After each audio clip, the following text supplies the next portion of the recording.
Good morning, gentlemen. Welcome to Lambda Man Training, the formal name of which is called Would the Real Lambda Man Please Stand Up? This is going to be a 2-hour class approximately, segregated into four 30-minute segments, and they should be posted up on YouTube. There's a handout that's 2 pages. The handout has blanks, and the blanks will be highlighted for you either verbally or in color on the screen. So you can follow along in the discussion, look for the highlights, look for the emphasized statements so you can fill in the blanks. All right. Let's go ahead and start off with the oath as we do all Lambda Phi Epsilon meetings. Here we go. Lambda Phi Epsilon. We, the brothers of Lambda Phi Epsilon, do solemnly swear to abide by our Constitution, to function as a unit, and to achieve the following goals: to provide services in the best interest of our community and university, encourage personal growth, increase Asian awareness, and to aid in each other's quest to achieve their fullest potential. Do upon taking this oath acknowledge our bonds of eternal brotherhood. Lambda Phi Epsilon.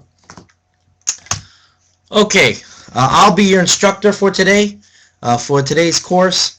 My name is Jason Louie. For those of you who do not know who I am the longest running consistent volunteer in Lambda Phi Epsilon history. I've been volunteering since the day I crossed. I crossed at UC Berkeley in fall 1990. That's me in the picture there. In the middle at the top with an arm slung around my shoulder, and I'm wearing a white sweatshirt. And I've been volunteering for the last 25 years. As I record this today, it's the year 2014, and I live and work in San Francisco, California. I have a wife and 2 children, and I'm a Christian. And many of the sources that you'll see in today's course were obtained from Christian sources. So Lambda Phi Epsilon is a non-religious organization, so we cannot advocate for one religion. But if I were to obtain something from Stanford or Harvard or the Mayo Clinic or MIT, it would have the insignia at the bottom. So if you see something that says Christian or says something like Christianity on it, it's just simply a marker of where I obtained the source from. Because most of the content of this source I was able to produce by attending 10 years worth of men's Bible study where we talk about grown man issues every week. And I've done that for 10 years. All right. Now, this course, as you can see from the first slide, is called Would the Real Lambda Man Please Stand Up? AKA Lambda Man Training, and this is one course produced by what was perceived originally, we will see if it will persist or not, it was originally perceived as a organization called Life Institute. Life Institute would be Lambda Phi Epsilon's college, if you will. It would produce its own set of content and courses. The motto of Life Institute would be, "This is how we live," because the paradigm would be that we would change the fraternity to a training fraternity, where what we do in Lambda Phi Epsilon, the cornerstone of the fraternity, would be that we devote ourselves to self-improvement for life, and we train. Thus, Life Institute's motto is, "This is how we live." Essentially, we train. Lambda Man Training is one course offered by Life Institute. It shall be seen whether Life Institute can offer additional courses or not, but that is the vision. All right, let's go ahead and get started. Lambda Phi Epsilon's formula for building an army of leaders is as follows. By having Life Institute regularly train members around the issues facing men, Lambda Phi Epsilon Alumni Association will 1. Encourage personal growth, aid in each other's quest in achieving their fullest potential. Then third, provide services in the best interest of our community and university, and lastly, increase Asian awareness. Since we took that oath, and that's what we swore to do, this Life Institute will train us for life, and that's how we will achieve the things that we agreed to do in our oath. So that is the formula for success. All right. What we will not do, what you will learn and what you will not learn, you will not learn anything new today. I will actually not teach you anything you don't already know. Rather, what we're going to do is we're going to gain a deeper appreciation for what you already know. You already know right from wrong. I'm no smarter than you. But the problem is sometimes we hear, but we don't hear. And this is the problem. You already know what is right. You already know what is wrong. But the problem is sometimes we just simply don't do what we know is right, and we do what we know is wrong. And why is that? Well, it's usually because you don't have any accountability partners. And we're going to go and take a look at that today. Okay? What you're not going to learn today is you're not going to become a Lambda Man drone. After attending Life Institute courses, every Lambda Man will uphold the principles of Lambda Phi Epsilon while simultaneously growing into his own unique character. His own unique character. And so by engaging in this support of you to bring out the best in you, since you already know right from wrong, we're going to simply turbocharge your own personal growth. And we're going to keep doing this as a group, as brothers, as a fraternity, as a unit. And we're going to keep doing it for life. This is the life. You live in the life. You love the life. You teach your family, kids, and community to live and love the life. All right. Next slide. So here's our roadmap for today. We're going to do 5 things. Number 1, we're going to identify the problem. You cannot understand a problem and create a solution to it unless you can first identify the problem and understand the problem. Second, we're going to get real.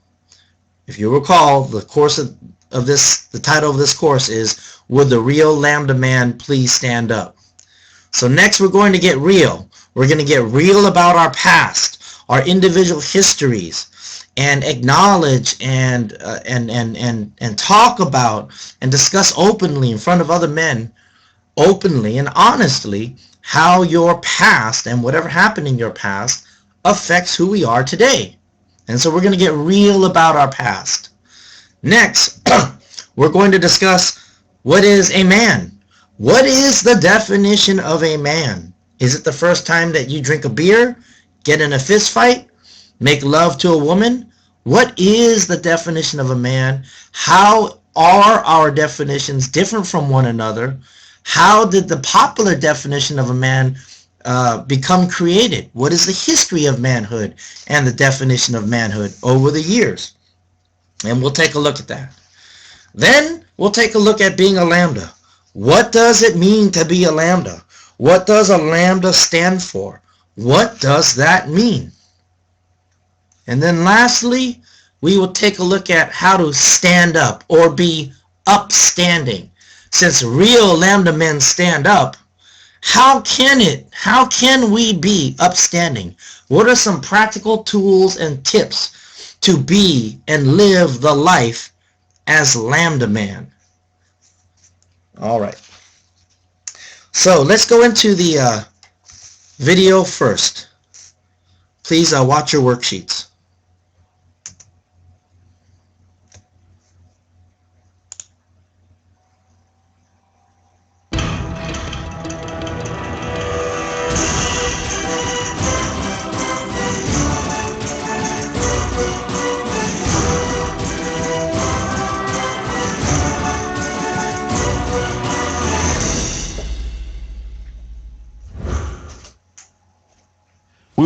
welcome you to 33.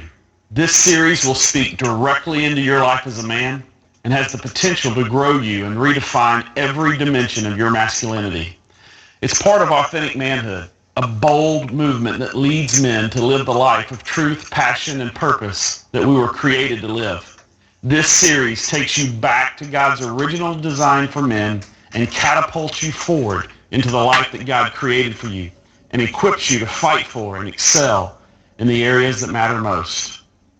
Well, I'm John Bryson, and I'm here with my good friends and co-presenters, Brian Carter and Tierce Green, and we're excited to be a part of this process with you guys. Yeah, man, I like what you said. It takes us back, to look at how God designed us, and it's going to catapult us forward. Absolutely. That's pretty awesome. And is there anything this world needs more than a bold movement of men to step up and be men in all these areas that matter most? Without a doubt. I mean, when you look across our own lives and we look across men and friends, we can see that there's a deficit there. There's a shortage there.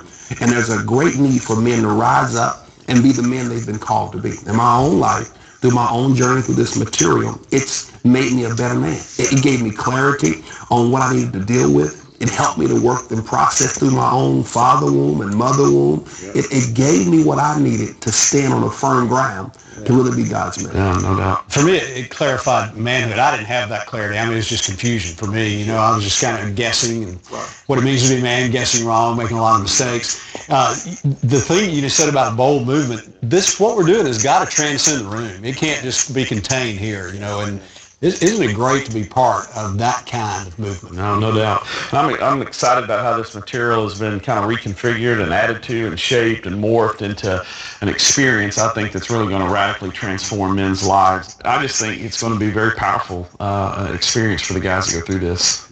Every man needs the right information. He needs training, and that's what I'm excited about this particular curriculum, is that this will give a man the training he needs to unleash the potential that's in him, but it has to be processed. It has to be guided. It has to be directed. And so it's going to be a great journey together. Yeah, this is so much information. We can't do this, solo. We're going to do this as a team.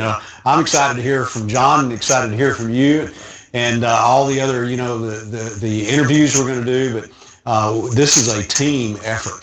And, everybody who's doing this with us needs to realize that the best way to do this is with a team. They need to find some teammates to be able to process it, someone who can hold them accountable. Yeah, some guys are going to do this in a group, small group, medium group, big group, and regardless of how they kind of come across this information, it is crucial, and they're to really get the best experience. Men are going to need to recruit some teammates, and that's not something most men normally do, is really kind of invite another guy into their life to discuss things of substance. But I think we're all in agreement that men to really process this with some other men, it will really take this material to its highest heights and what it can do in a guy's life. I mean, life is a team sport. I mean, if you look at each of us, we each have different backgrounds, have our own stories, different seasons, but it's that kind of shared life experience that helps a man to really wrestle through and make it through the seasons and situations and successes that we all go through in our lives. Yeah, and then I'm pumped.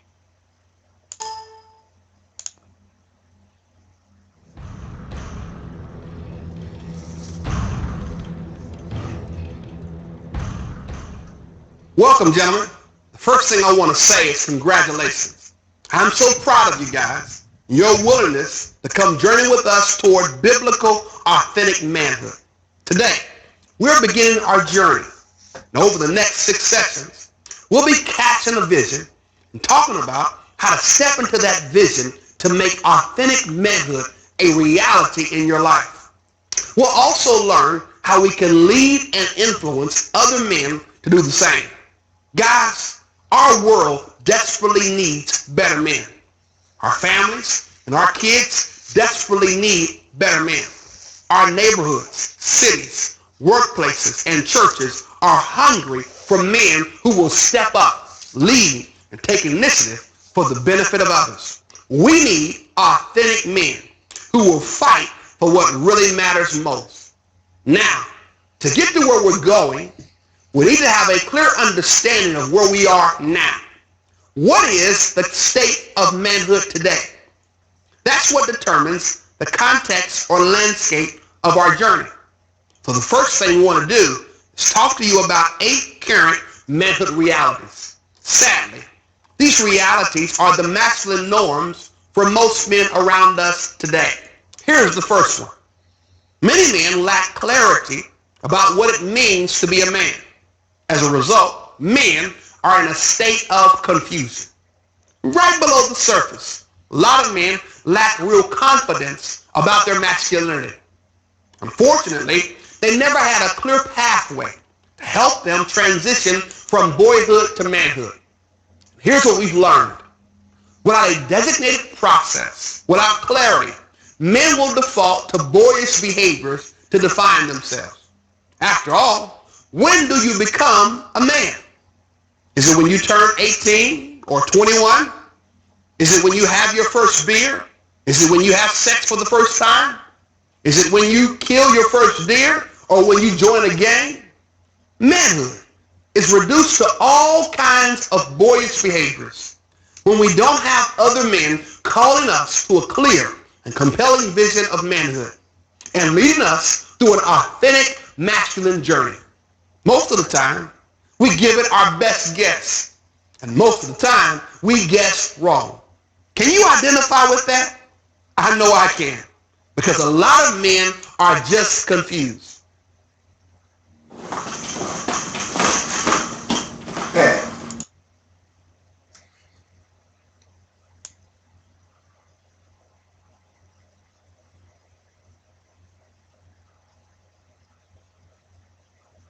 Okay, one moment. Here's the second reality for manhood. A lot of men are experiencing disappointment with life. After high school or college, they had all these expectations of life and the world being full of opportunity. But that's not what happened. For a lot of us, the responsibilities just piled up while the fun and adventure drained out. Life became heavy. More about responsibility than adventure. More about duty than purpose or meaning. And now, whatever life is, it's not fulfilling. And men are not sure how to deal with that disappointment. A third reality that has emerged can be summarized in one short word. That word is pain. A pain that's not resolved. Men don't tend to naturally talk about pain. We just stuff it and put a lid on it. Maybe it's pain from their childhood. Maybe it's pain of a failure or the loss of a dream or expectations that weren't met in a particular season of life. Maybe it's the pain of a divorce or a father who wasn't there. Regardless of the cause of the pain, all of us are wounded to some degree or another. And often, we don't understand it. We aren't sure how to talk about it. Guys, this is such an important issue. We have even devoted future sessions to deal specifically with pain. Fourth reality is that men today are lonely. We live in the most connected time in the history of the world. We can talk to anybody, anytime, anywhere. Modern technology allows continuous connection. With the increase in technology, there's been a decrease in intimacy. We keep others at a safe distance and play our cards close to the vest. We have a lot of acquaintances, but no soul-level connection. And most men know everybody, but nobody knows them or knows what's going on under the hood of their lives. In spite of being so connected, in reality, typical male is often friendless, disconnected, and alone. A fifth reality of manhood today is that many men are drifting. They have no internal vision for life. They are simply reacting to life instead of purposely engaging in life. What pulls them through life is a sense of what they ought to be doing. Be a good boy, go to work, stay out of trouble. All those ought tos are all some of us have ever experienced. That's as high as it gets in our calling to manhood. There are men of all ages around us that are waiting for or hoping for some magical time in the future when a mystery switch will flip, and all of a sudden, they'll be responsible, productive, and in the relationships and jobs of their dreams. But for now, they're just drifting.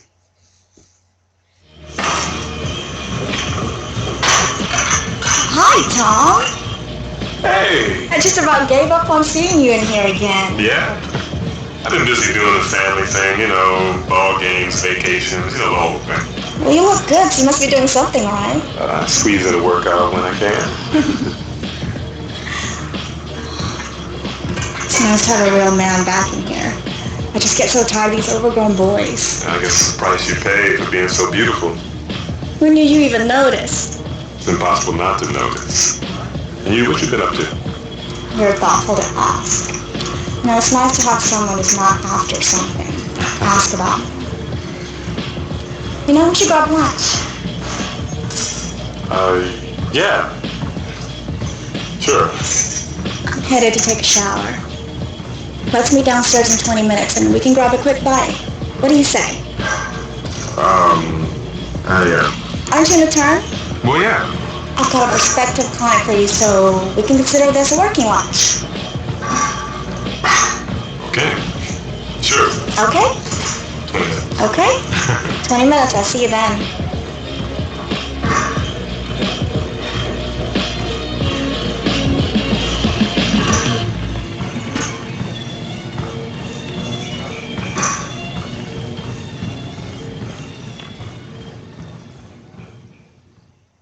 Manhood reality number 6 is that without a noble calling and a clear vision of manhood, men will turn to escapes to numb the pain, to keep themselves from having to face the reality of a lonely, drifting, and disappointing life that's buried beneath the surface.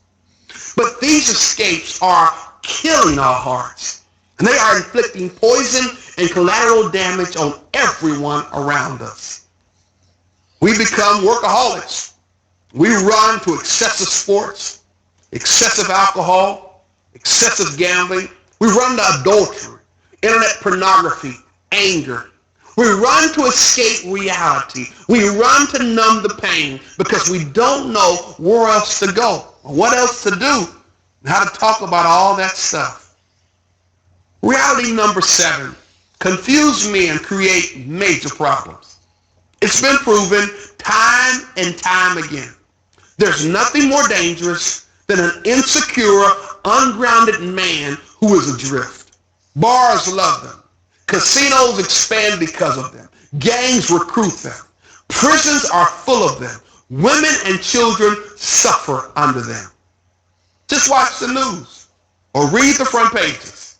Almost every single social problem rests at the feet of men. Recent statistics reveal that 90% of murders are committed by men. 88% of robberies are committed by men. And 75% of all the people arrested are men. According to one source, gender is the single biggest predictor of criminal behavior. Men commit more crime and women commit less. This distinction holds throughout history for all societies, for all groups, and for nearly every crime category. The question you have to ask, what's wrong with us? We know the answer. Confused and isolated men with unresolved pain are destructive forces. Lonely and drifting men cause major problems. They inflict damage on themselves and cause damage to others. Finally, an 8th manhood reality is that without a vision and a definition of manhood to guide them, men will settle for less in life.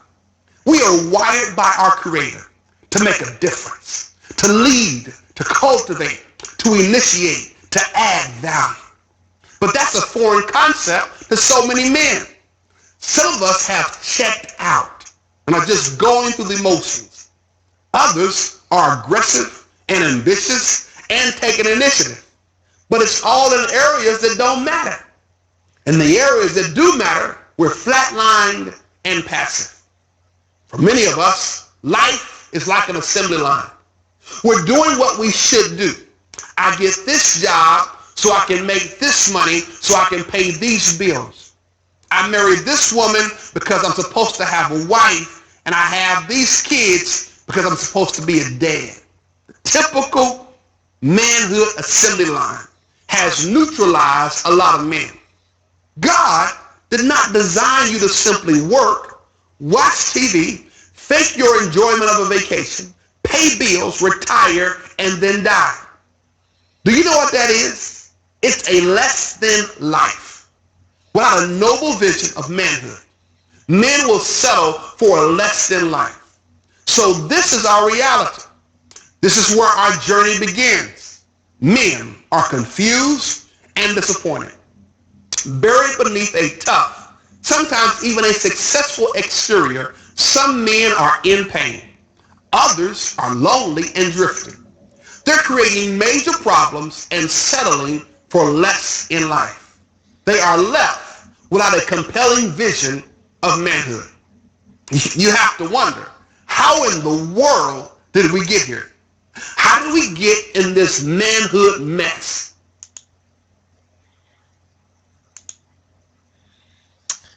Okay, gentlemen, that concludes this portion. There'll be 3 more half-an-hour portions coming up.